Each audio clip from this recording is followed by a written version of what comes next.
Maqaa Abbaa, kan Ilmaa, kan Hafuura Qulqulluu, Waaqa tokkotti ni amannaa. Ameen. Waaqayyo osoo ardii fi samii hin uumin dura akkuma har'aatti tokkummaan isaa osoo sadummaa isaa hin dhuunfatiin, sadummaan isaa osoo tokkummaa isaa gargar hin baasiin tokkummaa fi sadummaa isaan ture. Waaqayyo kabajnii fi ulfinni isaa akka beekamuuf uumamtoota nan uuma jedhee yaadee sin hafnee ni uume. Namaa fi ergamoota maqaa isaa akka galateeffatanii fi ulfina isaa akka argataniif yookiin immoo dhaalaniif uume.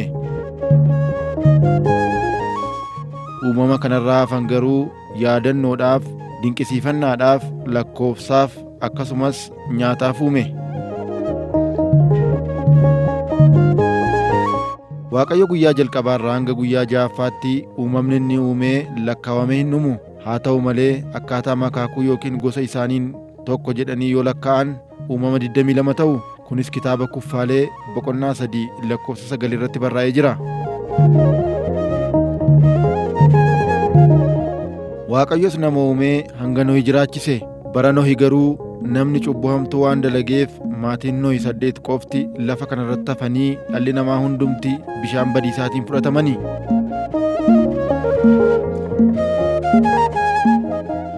Erga bishaan kun qooree boodas ijoolleen Nohi 3 Seem, Kaamii fi Yaafet jedhaman addaan bahanii addunyaa keessa faca'anii. Haaluma kanaan sanyiin Kaam kan ta'e Kuush yerooma sanarraa eegalee gara Afrikaa dhufuudhaan keessa jiraachaa akka turanii fi sirna amantaa Waaqa tokkoo akkasumas seera oriitii raawwachaa akka turan ni hubanna. Latiinsi uummata Oromoos sanyii Kuush kanarraa tahuu qorattoonni seenaa hedduun ragaa bahu. Kitaabni qulqulluus kanuma akeeka.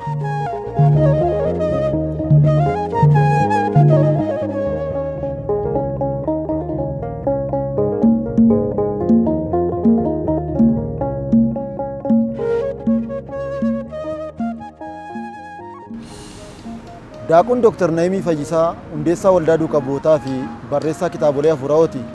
Kitaaba isaanii Ortodoksiin Oromiyaatti jedhu kanarratti durirraa jalqabee kiristaanummaan dachee Oromiyaa irratti akkamiin akka lallabame bal'inaan barreessanii jiru. Uummanni Oromoos durirraa eegalee Waaqa tokkoon kan buluu fi kakuu haaraa keessattis uummata kiristaanummaan jalqabarraa lallabameefidha. Xawaashiin biyya Kuush yookiin Itoophiyaa Yerusaalem deemee bara 34tti cuuphame irraa eegalee yeroo garagaraatti qulqulloonni lafa Oromoon irra jiraatutti lallabaniiru.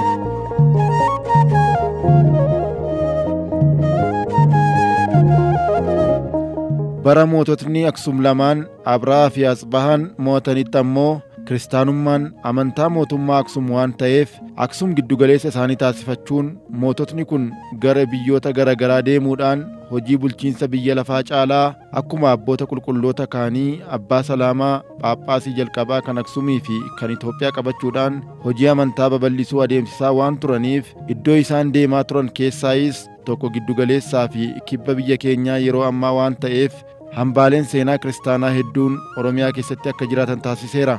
Namoonnis kiristaanummaa fudhachuu akka eegalan ni hubanna.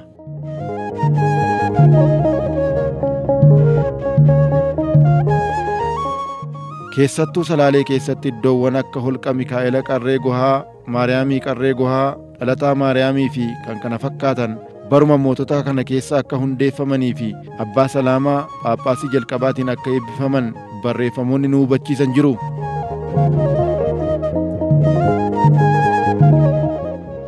Dabalataanis seenaan afaanii fi barreeffamaa akka ibsutti bara Yoodit Gudit jaarraa 10ffaa keessa taabotni jalqabaa isa raaja Museen Waaqayyo irraa argate taabotni Tsiyoon yommuu gara Oromiyaa yookiin oddolawwan baatuu dhufee turetti karaa dheeraa keessa taree waan dhufeef hanga odola kanarra gahutti uummati taaboticha simatan gosoota 5 keessaa gosooti 2 Tuulamaa fi Arsii keessaa akka waliin taaboticha simatan abbootiin amantaa kawaalicha keessa tajaajilan seenaa ni himu.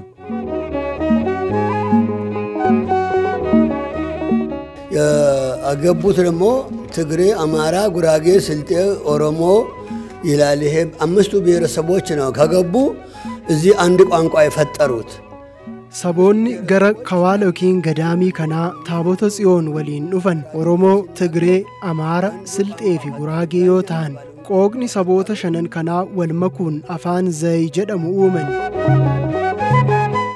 Odoolli kun kitaabolee addunyaarraa dhabaman kan akka kitaaba Henook illee tursiisee qabachuun kan beekamuu fi ammayyuu godaambaa hora dambal irratti argamu keessatti kitaabolee hedduun kuufamanii jiru.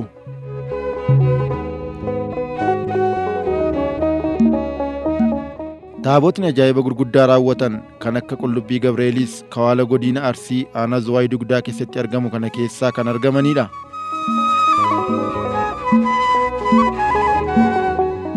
Akkasumas tuulamni naannoo tulluu Cuqqaallaa jiruu fi tulluu kana irratti irreeffatu dhufaatii abbaa keenya Aabbootiin wal qabatee jaarraa 12ffaa fi 13ffaa keessa kiristaanummaa akka fudhatee fi kawaalli Cuqqaalaa akka hundeeffame, kunis jaalalaan kan ta'e malee humna addaan akka hin taane, bakka kiristaanonni hin jirretti kawaalli hundeeffamuu waan hin dandeenyeef, kunis xurree seenaa dagaagina kiristaanummaa giddugala Oromiyaa ture kan nu hubachiisudha. Osoo ummatichi jaallachuu baatee yeroo sanatti abboonni amantaa kana akka hin barsiifneef dhorkuuf aangoo guutuu kan qaban ta'uusi garuu jaalalaan waliin jiraachaa akka turanii fi ummatichi kiristaanummaan erga lallabameefiin booda maquma Aabboo jedhu kanayyuu Oromootni gosa Liiban akka moggaasaniif seenaan ni ibsa.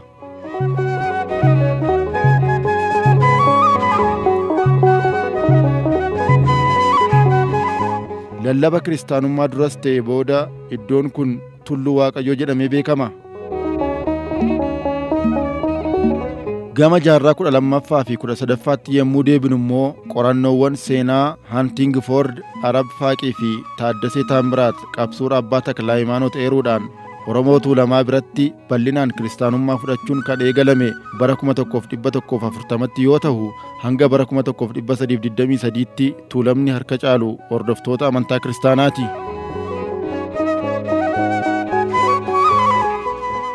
Abbaan Takla Hayimaanoot duuka bu'aa haaraa jedhaman Shawaa bakka Ittisaa jedhamutti dhalachuudhaan kiristaanummaa haala adda ta'een kan barsiisanii fi qabsuura guddaa kan raawwatan akka ta'e seenaan kiristaanummaa jaarraa 13ffaa fi 14ffaa kan isaan hin eerre hin jiru.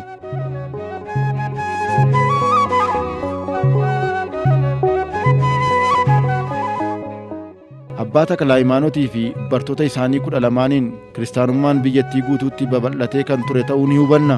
Naannoowwan Oromiyaa qofa yoo ilaalle Shawaa lixaa naannoo Mogor, Arsii naannoo Hora Dambal, Harargee naannoo Asaboot Abbaa Saamu'eel kan barsiisan, Baaleetti Abbaa Anooriyoos kan barsiisan yoo ta'u, Abbaa Qoosxoos immoo Fantaalleetti kan barsiisan, akkasumas Abbaa Yoosefiin Jimmaatti kiristaanummaan lallabameera.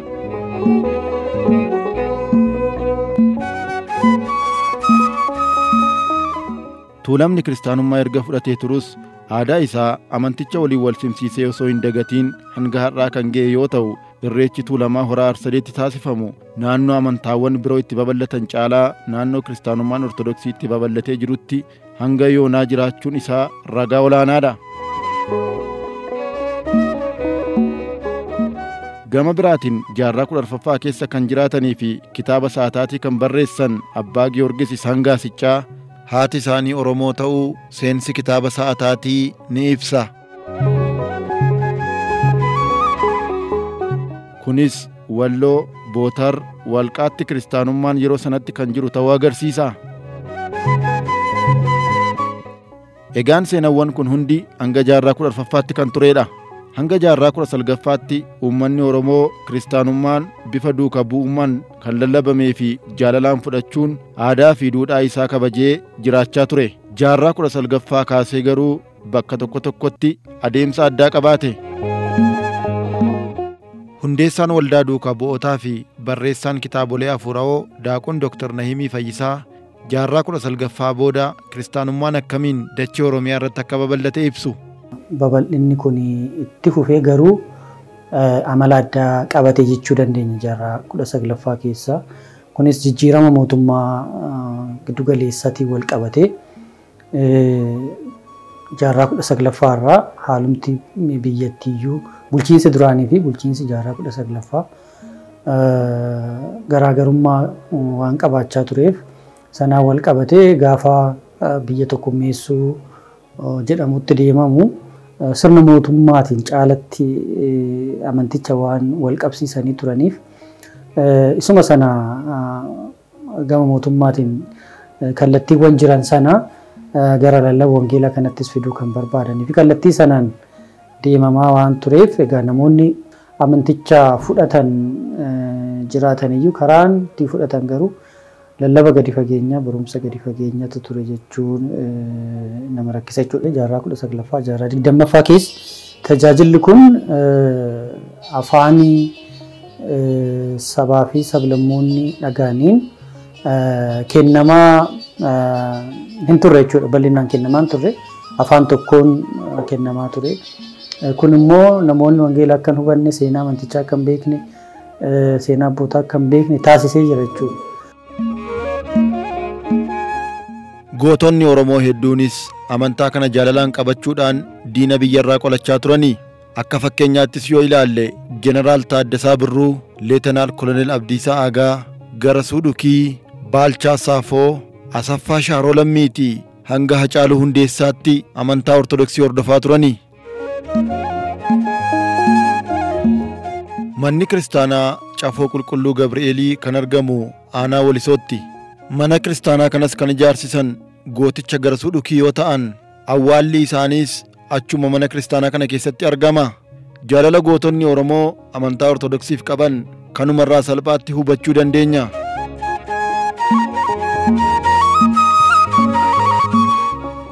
Hayyuun mana kiristaanaa Takla Iyesuus Waaqjiraa jedhaman Shawaa Lixaarraa gara Goojjamitti imaluun qinee yookaan ciigoo barsiisaa akka turan seenaan ni hima.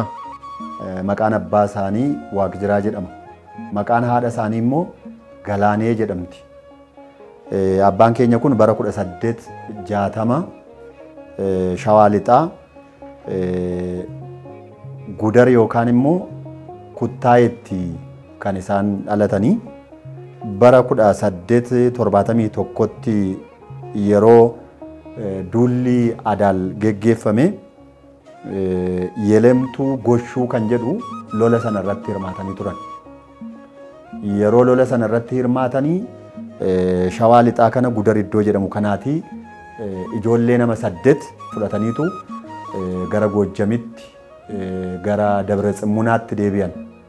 Egaa iddoo sana edda deemanii booda ijoolleen kun akka ogummaa isaaniitti hojii irratti bobba'an. Yeroo isaan hojii irratti bobba'an Nagaroo Waaqjiraa yookaan immoo maqaa amantiidhaan Takla Iyesuus Waaqjiraa warri jedhamanii waamaman kuni hojii ogummaa suuraa yookaan immoo fakkii kaasuudhaan beekamoo waan turaniif isaan immoo hojii kana irratti hirmaatan. Bara 1881tti daaqunii ta'uudhaanii mana kiristiyaanaa Maaramii Ganaazii jedhamtutti liqa daaqunii yookaan immoo hangafa daaqunii ta'anii qacaramanii hojii kanas hojjechaa akka turan seenaan isaanii ni dubbata. Siidaan na dudduubatti argitan kun immoo siidaa wareegama abbaa keenya Abuna Phexrosi. Abuna Phexros bara 1857 Salaalee Ficheetti maatii qonnaan bulaa irraa dhalatanii. Maqaan isaanii ganamaa Magarsaa Badhaasaa jedhamuun beekamu. Yeroo jalqabaaf bara 1921 abboota Itoophiyaa irraa gara Gibxii yookiin Aleksaandariyaa deemuun aangoo phaaphaasummaan muudaman keessaa abbaan keenya Abuna Phexros isaan tokko. Yeroo loltoonni Xaaliyaanii Itoophiyaa fi uummata ishee garboomfachuuf biyya keenyatti duulanitti Abuna Phexros uummata Itoophiyaas haa ta'u lafti Itoophiyaa loltoota Xaaliyaaniif akka hin jilbeenfanne yookiin immoo akka hin bitamne abboomuudhaan abbaa gootummaa guddaadhaan loltoota Xaaliyaanii fuuldura dhaabbatanidha. Gocha isaanii kanatti kan aaran aangoowwan loltoota Xaaliyaanii abbaa keenya kana rasaasatti roobsuudhaan bakka kanatti wareeganiiru. Namoota amantaan Ortodoksii kan Oromoo miti jedhuuf akkasumas kanneen gahee Oromoon amantaa mana kiristaanaa Ortodoksii keessatti qabu xiqqeessanii ilaalaniif Oromoon bara duriirraa jalqabee amantaa kana fudhachuun ittiin jiraachaa akka turee fi sirna bulchiinsa mana kiristaanaa keessattis gahee guddaa akka qabu seenaan abbaa kanaa agarsiistuu tokkodha.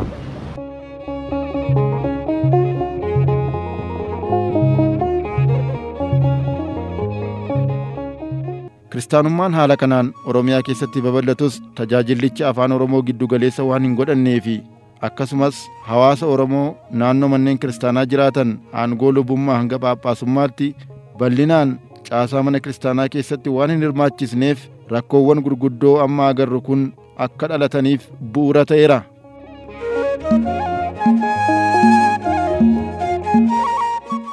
duuka bu'oonni barattoonni gooftaa keenya guyyaa afurri qulqulluun isaanirra bule eegalee garuu afaan sabni sun dhaga'uun lallabaa turan jechuudha. Kun kaayyoo wangeelaati, kaayyoo waaqayyooti, eeyyama waaqayyooti. Kanaaf har'a jaarraa dhiyootii asitti rakkoo guddaan mana amantaa keenya keessa jiru akka biyyattiitti afaan tokkoo fi afaan muraasa qofaadhaan waan tajaajilli kennamuuf uummanni kun afaan beekuuf afaan ittiin dhalateen tajaajila hin arganne. Kanaaf afaan kana hin beeku yoo dubbatamee soo tajaajilamee soo lallabamee hin dhaga'u iccitii wangeelaa maalummaa wangeelaa hin beeku gaabbii galuu hin danda'u. Abbaa gaabbii qabatee afaan walii galuun abbaa gaabbii isaa wajjin iccitii baddeessa isaa himachuu hin danda'u, dogoggora isaa himachuu hin danda'u. Dura afaan muraasaan yookiin afaan Amaariffaa, Gi'izii afaanota kanarraan kan hafe mana kiristaanaa keessatti tajaajiluun, barreessuun, dubbachuun, waa'ee waaqaa, galata waaqaaf dhiyeessuun akka hin danda'amnetti yeroon itti taasifamaa ture jira. Kitaabota afaan isaaniitiin argachuu dhabuurraan kan ka'e, lallabdoota afaan isaaniitiin lallaban argachuu dhabuurraan kan ka'e amantaa keenya keessa namoonni baay'een nyaatamaniiru jechuudha. Kanneen kaan amantaa isaanii jijjiiranii bahaniiru. Isaan kaan immoo amala addunyaatiin fudhatamaniiti bahaniiru. Isaan kaan gara amantaa biraatti deemuun caala amantaa isaaniitiin dadhabanii kan hafan baay'ee isaaniitu jira jechuudha. Manni amantaa qabeenya cimaa, qabeenyi mana amantaa inni guddaan ilma namaatidha, dhala namaati. Lubbuu mootummaa waaqayyoo dhaaltudha. Kana hunda dhabdee jirti jechuudha amantaan keenya. Uummanni keenya keessumatti iyyuu faayidaa mana amantaa isaa addaan baasee beekuu dadhabuurraa kan ka'e tamsa'eetu jira. Kan dubbatamu qooqa tokko yoo ta'e namni saba biraa sun immoo qooqa sana hubachuu dhabuudhaan gara amantaa birootti baay'een isaanii deemanii jiru. Akka fakkeenyaatti wanti inni barbaade mazgaba miratii dhumarraa namni hedduun sokkanii jiru. Inni gaanuu yoo dhufanis warri biraa immoo maal jedhu kottaa bakka afaan keessaniin dubbatamutti bakka afaan keessanii waaqeffattanutti taa'oolee galaa waan jedhame hin beeku. Garuu lubbuun gatiisa keessa jirtuuf mana fayyinaa ta'uusaa yaada sammuu isaatii waan beekuuf achi ga'eetiyyuu kadhateetu gala. Hamma yeroo kana akka magaalaa keessaa qofaatti kan ilaallu otoo hin taane yeroo ammaa kana baadiyyaa keessa deemnee otoo ilaalleeti baay'ee ulfaataadha waa'een amantaa keenyaadha. Aanaa ani irraa dhufe aanaa eventuu keessaa bataskaana 17 keessaa bataskaana 3 qofatu banamee tajaajilamaa jira. Amantoonni garaagaraa kan isaan ittiin saamanii rakkoon inni guddaan dhimma afaaniidha jechaadha. Akka dhuunfaa kiyyaatti gizee yaadu namoonni beetakiristiyaan irraa kan ba'an matsaafota baay'ee waan hin jiraanneef kitaabonni waan hin jiraanneef wanna dubbisan waan hin jiraanneef isaaf ba'an jedhee tan yaada. Matsaafonni garaagaraa dursanii gara afaan keenyaatti hiikamuu dadhabuu isaaniitiin raajii kan raajaa turanis likkiidhuma akka afaan Amaariffaatiin qucceedhee barreeffamee taa'ee uummatatti hin fakkaata. Kanaaf uummanni keenyas immoo teellaatti kan inni deebi'uu danda'eef kan isaan ittiin arganis raajiin kunis afaan sanaatiin kan jedhu uummatatti fakkeesseera. Afaan dursee saffisaan afaan Amaariffaatti waan hiikameef.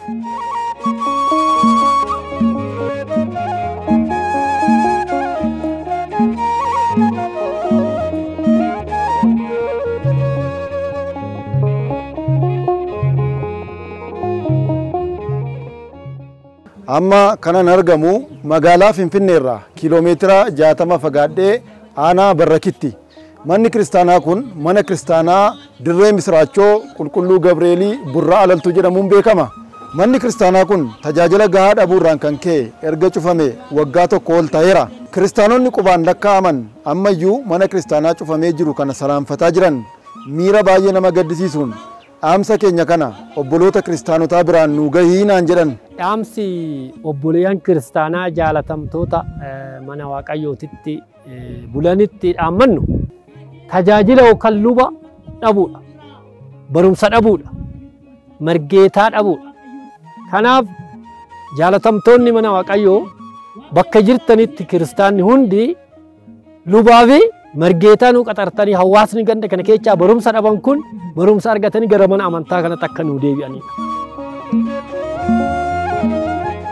Rakkoo bara dheeraa bulchiinsi mana kiristaanaa qabdu kana haalaan kan hubate rakkoo kanaafis qaama komatu osoo hin taane qaama furmaataa ta'uun qaba jechuun waldaan guddaan tokko waggaa 10 dura onkoloolessa 14 bara 2004 magaalaa Finfinnee naannoo Piyaasaa yookiin Birbirsa Gooroo mana kiristaanaa Qulqulluu Giyoorgisiitti hundaa'e.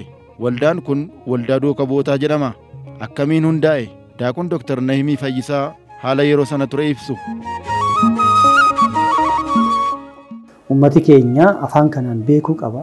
Lallabuu tajaajilamuu tajaajiluu ittiin sirna galatuu qiddaasee dhagahuu waaqayyoon kadhachuu faarfachuu seenaa amantaasaa beekuu babal'ifachuu qaba jennee waan kaaneef egaa bu'uurri inni guddaan sabni afaan isaatiin wangeela waaqayyoo sagalee waaqayyoo haa dhagahu ittiin tajaajilamu kan jedhurraan ka'eeti gaaffii foldaatiin gurmaa'uun kan barbaachiseef jechuudha. Rakkoon tajaajila afaan Oromoo rakkoo bara dheeraa fi hidda gadi fageeffate ta'us waldaan duukaa bootaa waggoota 10 darban kana keessatti hojiiwwan bu'uuraa ta'anii fi rakkoowwan bara dheeraa turan kana furuuf gargaaran hedduu hojjeteera.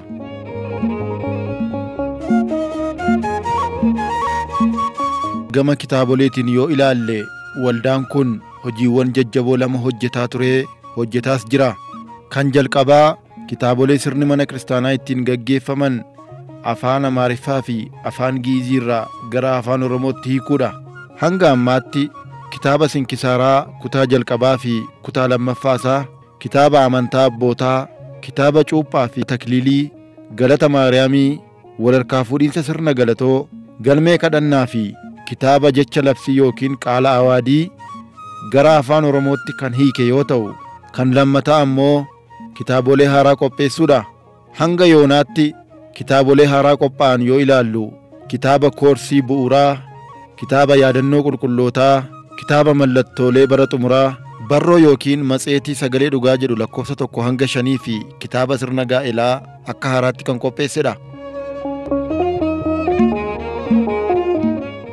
Keessattuu kitaaba bulchiinsi mana kiristaanaa ittiin hoogganamtu afaan Giiziin qaala awaadii yookiin immoo jecha labsii jedhamuun beekamu gara afaan Oromootti hiikuu isaatiin manni lubummaa waliigalaa xalayaa galataa waldichaaf laateera.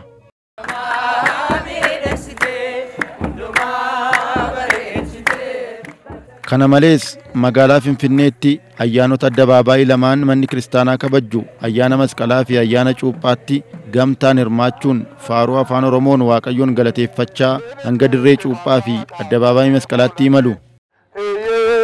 Amma baraabaraatti mootii daati amma baraabaraatti mootii daati. Taateen kun magaalaa Finfinnee keessatti kan hin baratamnee fi faaruun afaan Oromoo akkam akka nama hawwatu amantoota biroof hubannoo kan uumedha. Ayyaana cuuphaa bara 2008 magaalaa Finfinnee keessatti kabajame irratti hirmaannaa miseensonni waldaa taasisan kana miidiyaan VOA afaan Oromoo akkasittiin gabaasee ture.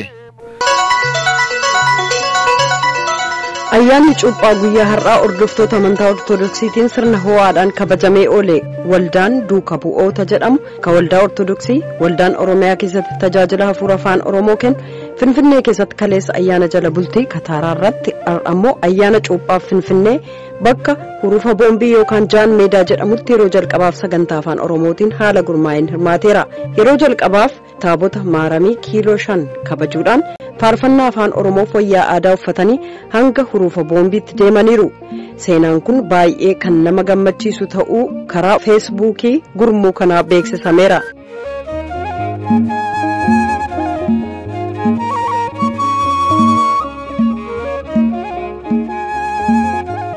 Inumaayyuu ayyaana masqalaa bara 2014 magaalaa Finfinneetti kabajame irratti yeroo jalqabaaf waltajjii waldichaaf laatameen miseensonni waldichaa gurmuudhaan afaan Oromoon faarfachaa paatriyaarkii mana amantaa keenyaa fi abboota mana kiristaanaa fuuldura darbaniiru.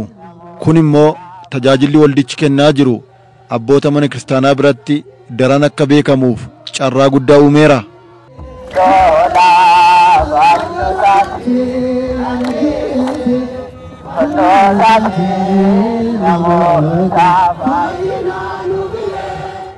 Tajaajilli jalqabame kun akka babal'atuuf darbees immoo akka itti fufuuf yeroo yeroon tajaajiltoota leenjisuun murteessaadha. Kan haalaan kan hubate waldaan duuka bootaa leenjii duuka bu'ummaa waggaa waggaan baatii tokkoof miseensota wiirtulee garaagaraa irraa dhufaniif ni laata.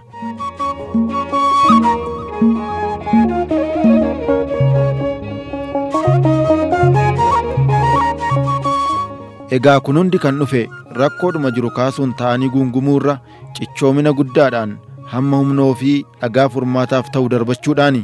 Miseensonni waldichaa tokko tokko waldaan duuka bootaa utuu hin dhalanne ta'ee akka dhiibbaa garaagaraa nurra jiruun silaa yoona amantaa kana keessattuu hin argamnu obboloonni keenya hedduun kana dura amantaa isaanii kan jijjiirratan iyyuu bakka itti tajaajila afaan Oromoo argatan dhabuurraanii jedhu.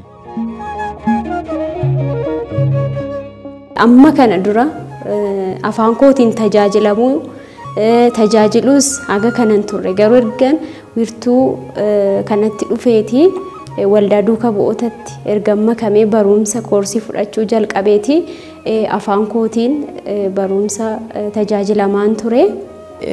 Waldaa kun dhugumatti waan guddaa nuuf raawwate. Tokkoffaa obboloota keenyan akka barru nu taasise, afaan keenyan irree akka amantaa keenya barannu nu taasise. Akkasumallee kitaaboleen garaagaraa irree dhufanii wantoota hedduu nu hubachiise jechuudha. Waldaan duuka bu'ootaa wiirtuu keenya irratti koorsiidhaan irree taanaan dhugaa wanta afaan keenyaniin barannee amantaa keenyatti cimnee akka dhaabannu nu taasise. Waa'ee amantaa keenya iyyuu nu barsiise jechuu hin danda'amu. Imaloonni hafuuraa garaagaraa wiirtuleen gara gadaamotaa fi manneen kiristaanaa garaagaraatti taasisanis amantoonni suga bakkeewwan qulqullaa'oo kana akka argataniif seenaa mana kiristaanaa isaaniis haalaan akka hubataniif bu'uura guddaa uumeera.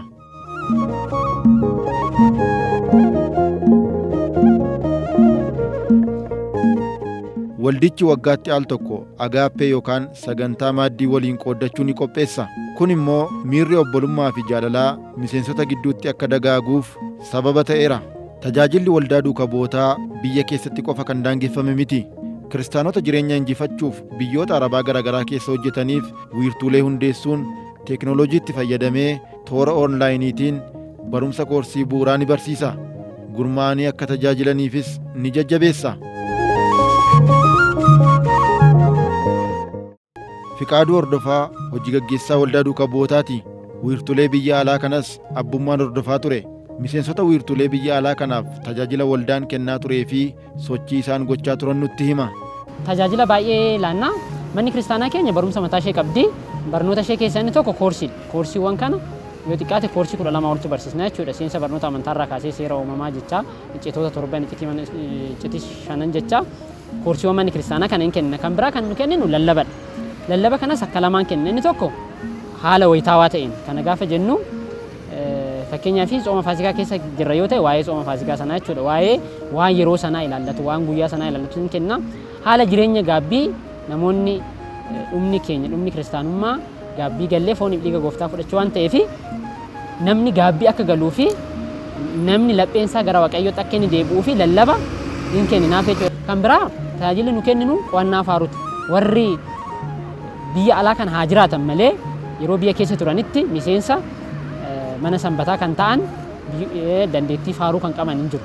Isaanis karaa teelegiraamiitiin guruuppii keessatti walitti qabamanii tokkoffaa waa'ee faarumtu maali kan jedhu irraa kaasee meeshaalee faarfannaa akkamitti akka isaan faarfachuu qaban akkamitti akka yeedaloo gochuu qaban sagalee walii erguutiin faaruun isin qo'atama jechuudha.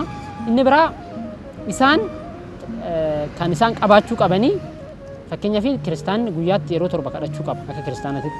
Isaanis wayitiitti akka isaan kadhannaa godhachuu qabanii fi sa'aatii kadhannaa kanatti akka isaan wal yaadachiisan sagantaa ittiin taasisnu qabna jechuudha. Dubree Ayyaantoo Alamaayyoo Kaayirootti walitti qabduu waldaa duuka bu'ootaa wiirtuu Gibsiiti. Durbee Muluuyitichaa immoo walitti qabduu waldaa duuka bu'ootaa wiirtuu Duubaayi. Lamaan isaaniiyyuu oolmaa waldaan duuka bu'ootaa biyyoota ormaatti isaaniif oole dubbatu. Oolmaa waldaan keenya nuuf oole kana jechootaan ibsee nangoo laba jechuun dhugumatti akka kootti oolmaa waldaa keenyaa dhoksuu jechuudha. Oolmanni nuuf oole keessaa inni tokko carraa biyya keenyatti hin arganne biyya hambaa teenyee sagalee waaqayyoo akka nuti afaan beeknuun hubannu kan nu taasise keessaa waldaa keenya waldaa duuka bu'ootaati. Jireenya hafuuraa dhiisnee jireenya fooniitiin iddoo nu hubannetti walitti nu qabee afaan beeknuun wangeela hubannee galaa lubbuu ittiin qopheeffannu kan nu taasise keessaa waldaa keenya waldaa duuka bu'ootaati. Akka lakkoofsa Itoophiyaatti bara 2009 gara waldaa kanaatti dhufe. Egaa baroota kana keessatti galata waaqayyoo maalummaa amantii kootii kanatti baree cimina amantii kootii kanatti argadhe akkasumas immoo amala kiristaanummaa kanaan hedduu radhedha jechuudha. Galata waaqayyoo eddan waldaa kanatti dabalame Egaa waan guddaan irraa hubadhee amantii kootiin akkan cimee dhaabbadhu qoromsa addunyaa na mudatullee akkan jala darbu gorsa abbootii keenyatiin barumsa barsiisota keenyatii fi gorsa obboloota keenyatiin manni amantaa Ortodoksii Tawaahidoo maal nu barsiisti? Amalli kiristaanummaa maali? Kiristaanni amala maalii horachuu qaba? Amantiin maali? Kana hundumaa hiikoosaa waldaa kana keessattan baree waldaa kana keessattan waa'ee cimina amantii kootii argadhe jechuudha. Ani waldaa kanaaf bakka guddaa qaba. Obboloonni miseensota waldaa duuka bootaa biyyoota Arabaa fi biyyoota garaagaraa turanii yeroo gara biyya isaaniitti deebi'anis simannaa taasisuuf ni gorsaa, tajaajila isaan waldaa keessatti qaban akka itti fufaniifis ni jajjabeessa. Miseensonni kun wayita biyyatti deebi'an simannaa waldaan taasisuufitti miira gammachuu qaban dubbatu. Ani qophiin kun qophaa'uu isaatitti baay'een gammade. Maaliif nu'uu warra asitti walitti waamamne osoo hin taane warra biyya alaatti hafaniif hamileedha jechuudha. Maaliif abdii qabu gara biyyaattis gallee akka tajaajilamnu walitti qabamuun keenya anaaf miira addaati jechuudha kan natti dhaga'ame. Haalli jireenya biyya hambaan ulfaata. Yaa ta'u iyyuu malee haala san keessa ta'anii waldaa kana keessa jiru taanaan waan hundayyuu hin dagatu. Qorumsa achitti namatti dhufu sana yaadatanii waldaa kana keessa jiru taanaan gargaarsi gama waldaa kanaan jiru baay'ee guddaadha.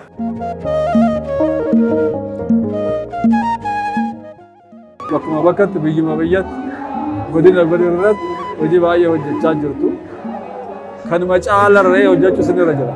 Waggoota kana keessatti hojii xiqqaa hin jedhamne hojii kabajaaf ulfina qabutu hojjetameera.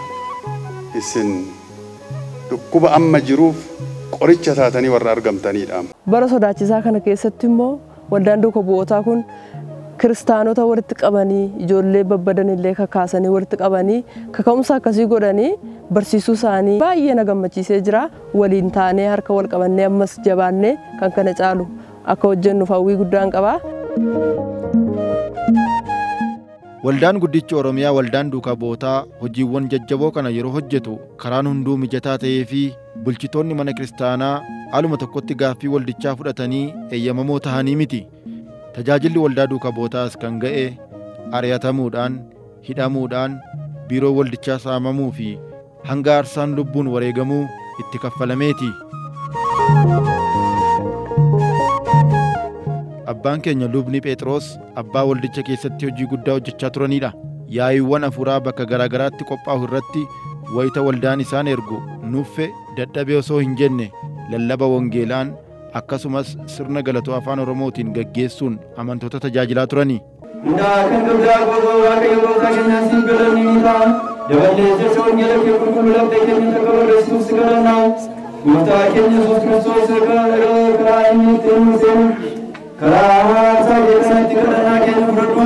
Duratti lammiiwwan keenya irratti dhiifamaa kee fardummaa kee ergi. Tokkicha ilma keetiin siin galanni inni ta'an gabara baraatame.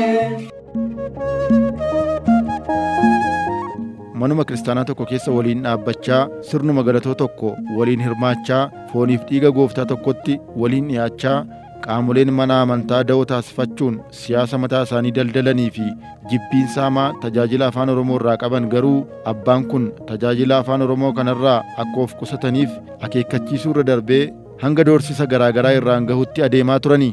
Doorsisnii fi akeekkachiisni gara hinaaftotaa kun garuu abbaa kana tajaajilicharraa duubatti hin deebisne.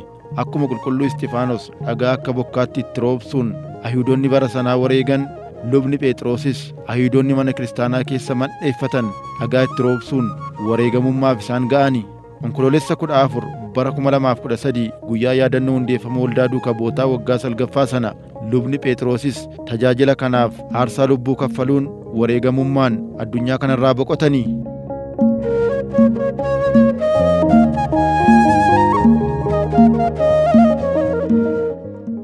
Abbaa Sinoodaa Urga'aa walitti qabaa waldaa duuka bootaati. Qormaata jajjaboo waldaan kun dabarsee fi miseensonni haaraa gara waldichaa dhufan qormaata dhufu akkamiin darbuu akka qaban dubbatu. Waldaan duuka bootaa kaayyoon isaa uummanni Oromoo afaan dhagahuun baratee waaqaan walitti araaramee gaabbii galee fayyina akka argatudha. Wanti birootiif miti. Kana warroonni hin jaalanne mootiyyuu iddoo iddootitti guddaarraa hanga xiqqaatitti garjarraa laga gubbaatitti namoonni jiran namoonni tokko tokko rakkina gadadoo guddaa waldaa kanarra geessaa turanii fakkeenyaaf hidhamuun jira, reebbamuun jira, maqaa balleessiin jira. Waldaa duuka bu'ootaa yoo jedhan namoonni tokko tokko kan ijji isaanii dhiiga uffatu fa'aa jira baay'inaan. Maaliidhaaf waldaan duuka bu'ootaa waggaa kurnan dhufe kana keessatti qulqullummaadhaan wangeela lallabuudhaan alatti kaayyoo wangeelaa galmaan ga'uudhaaf deemuudhaan alatti wanta biroo hin qabu waan ta'eef isaan wal qabatee abbootiin gurguddoonis waldaa kana kaayyoo isaa hubatanii deeggarsa warri abbootiin godhaa jiran maqaa waldaa kanaatiin rakkinni guddaan abbootiin irra ga'ee jira. Miseensi haaraa dhufu akkuma alaalaalee waldaa duuka bu'ootaa hidhee fiigee laalu sana osoo hin ta'in rakkina guddaatu jira. Isa kana beekee hubatee rakkina narra ga'u isa kamiyyuu saba kootiif, sababa qooqa kootiif, sababa afaan kanaatiif wanta narra ga'u nan fudhadhee amanee gara waldaatitti makamuu qaba.